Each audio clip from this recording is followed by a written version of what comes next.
All right, so today we're going to dive into something that's been making, well, some noise online. Sounds intriguing. Yeah, you know Kanye. Kanye West, of Yeah, course. right, Kanye West. And Kendrick Lamar. Ah, two giants in the music world.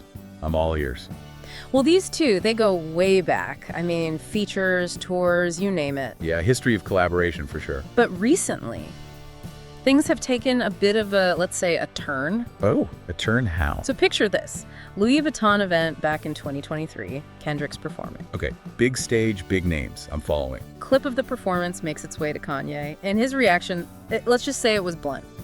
Instagram comment straight up, "I hated this so much, no filter." Wow, that's pretty direct, especially given their past. What was it about the performance that rubbed him the wrong way?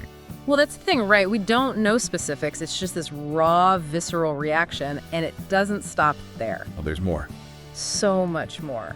We gotta talk about Playboi Carti's new album, Music. Kendrick features on a few tracks. I've heard it. Good credit. Back 00R. Mojo Jojo. Some pretty interesting choices for features. Right, and Kanye, not a fan. Went on X, formerly Twitter, and just laid it out. I don't like Kendrick Lamar's music. He raps very good, but I didn't need to hear him on Carti album.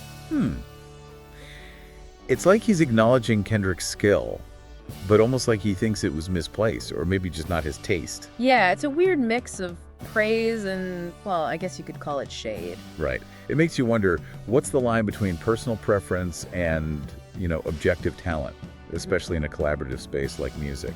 And then get this, Kendrick's Drake diss track, Not Like Us. Oh yeah, I remember that one. Got a lot of buzz. Kanye's verdict. It seems like there's a pattern emerging here. Multiple Kendrick projects that Kanye is just not feeling. It's more than just not feeling it, though. Some say Kanye actually tried to challenge Kendrick to a rap battle, like straight up old school battle. Whoa, really? That takes things to a whole other level. It's not just online commentary anymore. It's like he's actively seeking a confrontation, a musical showdown. Exactly. It's like, okay, you want to do this? Let's do this. And it gets even deeper. Kanye's made it clear he doesn't think Kendrick is, or ever was, a top rapper of their generation. Wow, that's a bold statement. I mean, Kendrick's widely regarded as one of the best. Yeah, and Kanye's not shying away from that opinion. He went back to X, tweeted, "Kendrick was never king. Maybe king of the West Coast, but never king of the world." King of the West Coast. Interesting. It's like he's acknowledging a certain level of success, but not on the global scale that some attribute to Kendrick, like maybe a regional king, but not a global one. And to really drive his point home, Kanye even put out a list of his top 12 rap kings. Jay-Z, Eminem, Nas, Biggie, Tupac, Lil Wayne, Drake, 50 Cent, all the heavy hitters. And himself, of course. Yeah, he's definitely not lacking in confidence, but you know who's noticeably absent from that list? Kendrick. No Kendrick. Like, it feels very pointed, Yeah, that's not a coincidence. Yeah. It's a very clear statement about where Kanye sees Kendrick in the hierarchy of rap. Now, this is where things get really interesting or confusing, depending on how you look at it. All this negativity towards Kendrick's recent stuff, right? But then the Super Bowl halftime show happens. Ah, yes, that was a big one. Huge. And Kanye, completely different reaction. Really? After all that criticism, he liked the Super Bowl performance. Loved it. Called it his favorite halftime show since Michael Jackson in '93. Huge praise coming from Kanye. That's quite a turnaround. What did he specifically like about it? I'm curious to know what changed his mind. He mentioned the simplicity, the flag, the whole performance of Humbly with the moving heads, called it super fresh, even said he was shook by it, impressed by Kendrick's voice control. It's fascinating, isn't it?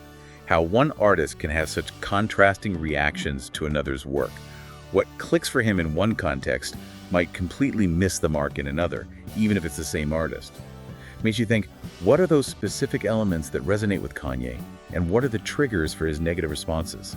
Clearly, the Super Bowl performance hit different for him. Yeah, so where does that leave us? We've got the Louis Vuitton thing, the Carti features, the Drake diss, all met with pretty strong disapproval, and then, boom, Super Bowl love fest. It's almost like two different Kanyes are talking. It really highlights the complexity of artistic taste, wouldn't you say?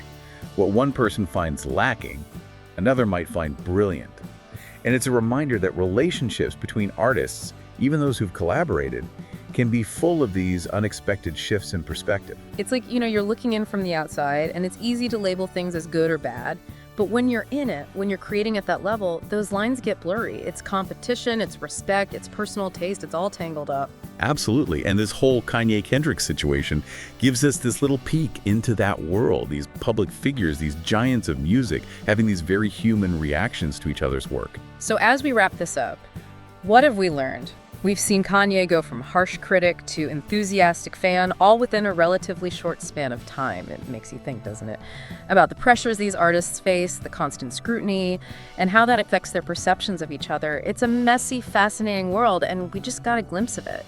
And what stands out for me is just how subjective art really is. Even among the creators, there's no single answer. What resonates with one might completely turn off another. And those relationships between artists, they're not static. They're always evolving, always shifting, just like the music itself. Yeah. It's a reminder that there's always more to the story than what we see on the surface. It's food for thought, for sure. And it leaves us with a question. What do you think drives these strong reactions, both positive and negative, that Kanye has expressed towards Kendrick's work? What's beneath the surface? That's something for you, the listener, to ponder. Thanks for joining us on this deep dive. It's been a pleasure, as always. Until next time.